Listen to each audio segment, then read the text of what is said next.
Jansangram news, बातमीची सत्यता हीच आमची ओळख। सत्ताक दिन आणि या प्रजासत्ताक दिनाच्या निमित्ताने जे आहे सर्वत्र संपूर्ण देशात उत्साहाचं वातावरण आहे आणि त्याच भूमीवर जे आहे सेवाग्रामला एक उपोषणसुद्धा सुरू आहे। सत्ताक भेट आहे पण ते उपोषण सुटणार का मग आज? नाही, नागरिकांचे अनेक प्रश्न त्या ठिकाणी संपूर्ण देशभरात असतात। वेगवेगळ्या कारणाकरता वेगवेगळे लोक हे उपोषणाकरता आपला न्याय मिळण्याकरता बसत असतात। निश्चितपणे हे देखील उपोषण कशाकरता चालू असेल मी याची माहिती घेईल आणि त्यांना मदत करण्याचे प्रयत्न करेल।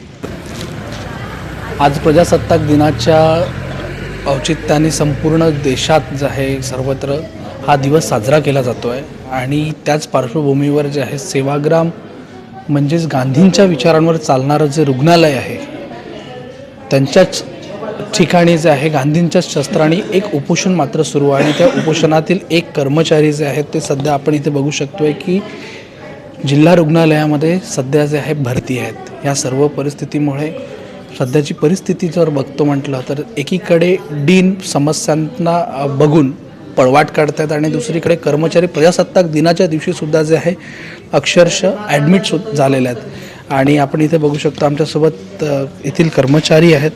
काय वाटतं ताई, तुम्ही आता काल रात्री तुम्हाला कदाचित इथे जे आहे भरती करण्यात आलेलं आहे, काय वाटतं किती दिवसानंतर प्रशासनाला जाग येईल? प्रशासनाला जाग कधी येते हे तर मला माहीत नाही, पण मी माझं उपोषण कंटिन्यू ठेवणार आहे।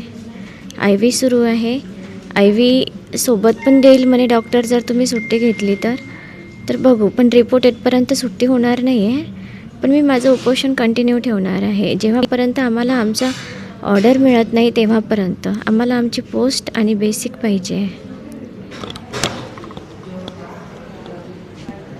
अगदी शेवटच्या श्वासापर्यंत लढण्याचा जो निर्धार आहे हा येथील कर्मचाऱ्यांनी केलेला आहे आणि त्याचमुळे अक्षरशः भरती झाल्यानंतरसुद्धा IV घेऊनसुद्धा आम्ही उपोषणाला बसू असा ठाम मत जे आहे इथे उपोषणकर्त्यांचं दिसून येतं आहे। त्यामुळे या निद्रस्त हलगर्जी प्रशासकी झाल्याला कधी जाग येणार हे आता बघण्यासारखं ठरणार आहे। कॅमेरामॅन प्रभुलसह पलाश उमाटे, जनसंग्राम न्यूज, वर्धा।